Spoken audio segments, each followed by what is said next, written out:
Hello everyone, welcome to my channel Sunny's garden में एक बार फिर से आप सभी का स्वागत करते हुए दोस्तों आज की वीडियो में हम देखेंगे लौकी की बेल से किस तरह से बम्पर हार्वेस्टिंग हम ले सकते हैं, कैसे इसकी केयर करें और कौन कौन सी खाद और फर्टिलाइज़र इसके अंदर दें ताकि आपके घर में भी लौकी की बेल से इस तरह से डेली चार पाँच फ्रूट आपको मिलते रहें। तो कंप्लीट इन्फॉर्मेशन के लिए मेरे साथ लास्ट तक बने रहें और वीडियो अच्छी लगी तो लाइक शेयर ज़रूर करें। दोस्तों घिया की बेल से बम्पर हार्वेस्टिंग लेने के लिए सबसे पहले तो बात करते हैं उसके पॉट साइज़ की। जी हाँ दोस्तों, घिया की बेल को किसी छोटे 10 इंची 12 इंची 20 इंची के पॉट में ना लगा के एक बिग साइज़ ड्रम के अंदर लगाइए या किसी ग्रो बेड के अंदर लगाइए। यहाँ आप देख सकते हो मैंने अपनी ग्रो बेड है मेरी 4x12 की, इसके अंदर मैंने घिया की 3 बेल लगा रखी है और देखिए कितनी शानदार ये चल रही है। नीचे के पत्ते मैंने इसके ट्रिम कर दिए थे क्योंकि वो पीले हो गए थे और ऊपर की तरफ ये बढ़ती जा रही है। बस इसको थोड़ा सा क्लाइंब करवाना है हमें, किसी रस्सी या किसी भी चीज़ का सहारा देके इसको ऊपर चढ़ाइए और उसके बाद बारी आती है इसमें पॉलिनेशन की। जी हाँ दोस्तों, घिया की बेल जब हम अपने गार्डन में लगाते हैं तो वहाँ पॉलिनेटर्स की कमी होती है और जब भी उसके अंदर फीमेल फ्लावर आते हैं तो उनको हैंड पॉलिनेशन की आवश्यकता होती है।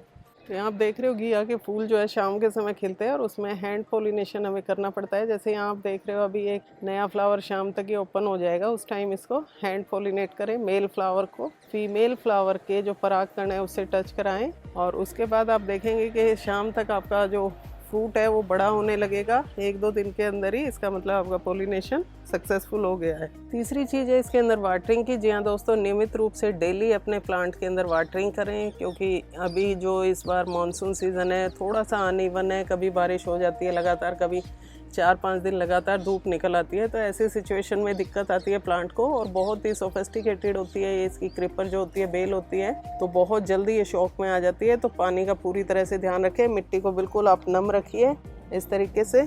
इसके बाद बारी आती है दोस्तों इसकी केयर की। तो लौकी की बेल में जब रेनी सीज़न के अंदर जो नीचे के पुराने पत्ते होते जाते हैं वो इस तरीके से पुराने होकर येलो होने लगते हैं, तो उनको टाइम टू टाइम रिमूव करते रहें। और दूसरा कारण होता है कि बारिश के बाद जब अचानक कई दिन लगातार बारिश हो जाती है तो उसके बाद आपकी जो क्रीपर वाली जो वेजिटेबल है इनके पत्तियां पीला पड़ना शुरू हो जाती है। तो ऐसा इसलिए होता है कि जो प्लांट के अंदर जितना भी पोषण होता है वो बारिश के साथ उसके ड्रेनेज होल से बह के निकल जाता है, यानी कि आपकी पोटिंग सॉइल में जो भी खाद वगैरह आपने मिलाई होती है वो बारिश के साथ उसके पानी में से आउट हो जाता है और प्लांट को फिर ज़रूरत होती है नए पोषक तत्वों की, तो उसकी कमी से भी कई बार प्लांट हमारा पीला पड़ना शुरू हो जाता है। तो इस समय इसके लिए स्पेशल खाद और फर्टिलाइज़र की आवश्यकता होती है। चौथी चीज़ है दोस्तों, इस टाइम पे जो रेनी सीजन में जो फ्रूट फ्लाई होती है उसका काफ़ी ज़्यादा अटैक होता है, तो कुछ फ्रूट हमारे इस तरीके से काले भी हो जाते हैं। आप देखिए कि फ्रूट फ्लाई ने जब इसको इन्फेक्टेड कर दिया उसके बाद ये बने बनाए फ्रूट हमारे गलने शुरू हो जाते हैं, सूखने शुरू हो जाते हैं। तो इस तरह के फ्रूट को आप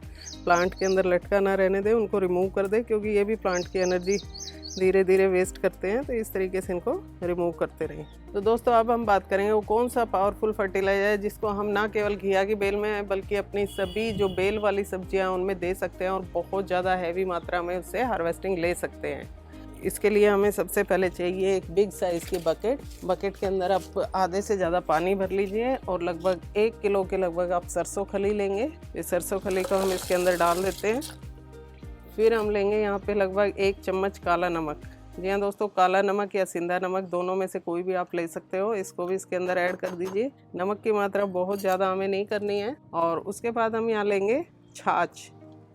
ये देख सकते हो मेरी 2.5 लीटर की बोतल है, ये इसके अंदर जो गाय की बनी हुई छाछ है इसको हम इसके अंदर मिक्स कर देंगे सरसों खली के अंदर। छाछ के अंदर क्या होता है दोस्तों, कैल्शियम बहुत ज़्यादा मात्रा में होता है और हमारे प्लांट को जब फ्रूट बनाने होते हैं, अच्छी ग्रोथ करनी होती है, स्ट्रॉन्गनेस उसके अंदर लानी होती है, तो उसके अंदर कैल्शियम की बहुत ज़्यादा भारी आवश्यकता होती है। और सरसों की खली हमारी जो है इसके अंदर बहुत सारे न्यूट्रिशंस है, वो भी हमारे जो प्लांट की जो फूड की आवश्यकता है उसकी पूर्ति करेगी। इसको अच्छे से मिक्स कीजिए। इसमें जो हमने काला नमक डाला है वो हमारी जिंक की आवश्यकता की पूर्ति करता है प्लांट के अंदर। इसको अच्छे से मिला दीजिए और दिन में 2 से 3 बार इसको मिक्स कीजिए और 2 दिन के लिए इसको ढक कर रख दीजिए। इसके बाद यहाँ आप देख रहे हो ये हमारा 2 दिन बाद का रिजल्ट है। इसको अच्छे से मिक्स कीजिए दोस्तों। कई बार 2 दिन से ज़्यादा जब हम रखते हैं सर्दियों में तो इसको हम 5 से 6 दिन 7 दिन तक भी रख सकते हैं, लेकिन गर्मियों में इसको ज़्यादा समय तक ना रखें क्योंकि ज़्यादा समय तक रखने से इसके अंदर छोटी छोटी इल्लियाँ हो जाती है या फिर इसके अंदर सड़ान आना शुरू हो जाती है, यानी कि बैड स्मेल एक आती है, जो हमारे लिए तो थोड़ी सी अनटॉलरेबल होती है लेकिन प्लांट के लिए कोई नुकसान नहीं करती है। अब इस तरह से आप देख सकते हो कि ये हमारा तैयार हो गया लिक्विड फर्टिलाइज़र। इसका हम लेंगे 1 डब्बा लिक्विड फर्टिलाइज़र, ये सरसों की खली और छाछ का बना हुआ लेंगे, और 10 लीटर पानी के अंदर इसको बिल्कुल अच्छे से डाइल्यूट करके देना है हमें प्लांट के अंदर। इसके अंदर ड्रेंचिंग करिए, उसके अंदर डालिए। बस ध्यान ये रखना है कि शाम के समय हमें करना है, दिन में इसको नहीं करना है, क्योंकि दिन में आज भी मेरे यहाँ धूप निकली हुई है, तो मैं इसको शाम के समय जब अपने प्लांट के अंदर वाटरिंग करूँगी उस समय अपने पौधों में इसको यूज़ करूँगी। ये केवल घिया की बेल के लिए नहीं है दोस्तों, इसको हम किसी भी वेजिटेबल और फ्रूट प्लांट के अंदर यूज़ कर सकते हैं। बहुत ही अच्छा ये पोषण देने वाला लिक्विड फर्टिलाइज़र है और सभी प्लांट के लिए फ़ायदा पहुंचाता है। दोस्तों इस लिक्विड फर्टिलाइज़र को हम 10 से 15 दिन में रिपीट कर सकते हैं। और अब मैं अपनी ये जो घिया की फ्रूट्स है इसको हार्वेस्ट करने जा रही हूँ, क्योंकि मेरे यहाँ बंदरों का बहुत ज़्यादा अटैक है, तो इसको मुझे एक बार कट करना होगा, सभी घिया को पकड़ना होगा। तो कैमरा मैं ऑफ कर देती हूँ। ये लीजिए, आप गिन सकते हो कितनी घिया मैं हार्वेस्ट कर रही हूँ आज अपनी 3 बेल से। मात्र 3 बेल मेरी लगी हुई है, तो ये 3 तो इस साइड से मैंने कट कर लिया है। और यहाँ आप देख पा रहे हो छोटे छोटे खीरे भी मेरे यहाँ लगने शुरू हो गए हैं। बस बंदरों का बहुत ज़्यादा अटैक हो रहा है, वो मेरी सारे जो फ्रूटिंग होती है सबको डैमेज कर देते हैं। सुबह मैं देख के जाती हूँ और शाम तक जब आती हूँ तो उस वक्त तक सारे फ्रूट मेरे लगभग खा जाते हैं, तोड़ देते हैं। तो उसकी वजह से आज मैं अपनी सभी घियाओं को हार्वेस्ट करने जा रही हूँ जो तैयार हो चुके हैं, मैच्योर हो चुके हैं जो फ्रूट। यहाँ आप देख रहे हो किस तरीके से हर दिन एक दो फ्रूट वो मेरे खा जाते हैं और इस तरह से तोड़ तोड़ के काट के फेंक देते हैं। तो बहुत दुख होता है जब अपनी मेहनत की हुई इस तरह से वेस्ट होती है सब्जियाँ।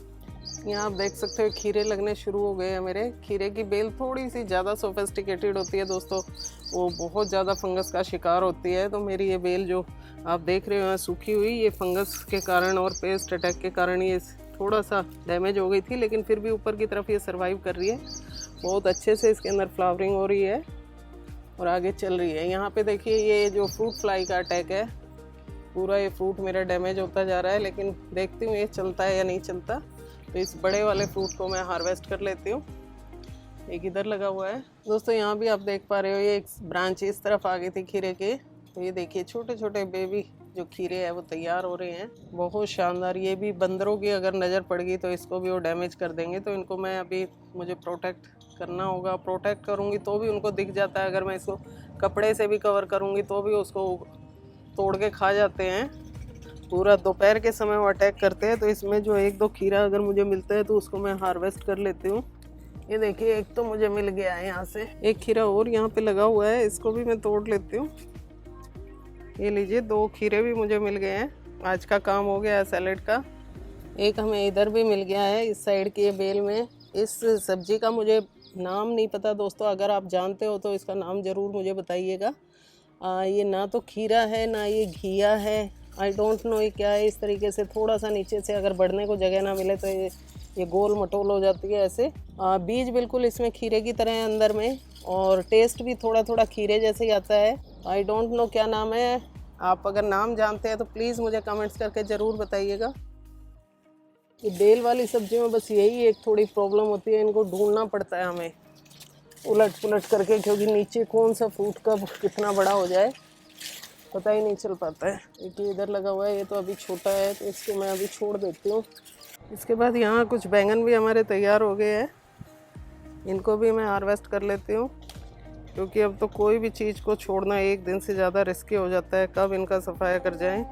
यहाँ से कुछ भिंडियाँ भी मैं निकाल लेती हूँ, क्योंकि शाम तक फिर इन्हें थोड़ा सा टाइट हो जाएंगी, बीज बन जाते हैं। एक दिन भी अगर इनको छोड़ दिया जाए, ना तोड़ा जाए टाइम पे, तो इसमें पक जाती है ये, उसके बाद इनके अंदर वो टेस्ट नहीं रहता। और अभी बस ये प्लांट मेरे ख़त्म होने वाले हैं। इसके अंदर देख सकते हो थोड़ा सा ये मिलीबग का अटैक हो रहा है। जैसे ही ये कुछ दिन और रखूँगी बस इनको, उसके बाद मैं इनको रिमूव करके अपनी मिट्टी को फिर से स्टरलाइज करके और विंटर की वेजिटेबल के लिए तैयार करूँगी। तो दोस्तों ये थी हमारी संडे की बम्पर हार्वेस्टिंग, जिसके अंदर हमने खूब सारी घिया हार्वेस्ट की है, कुछ ग्रीन बैंगन लिए हैं, ग्रीन भिंडी है, कुकुम्बर है, और ये सब्जी का नाम मुझे नहीं पता, आप बताइएगा इसका।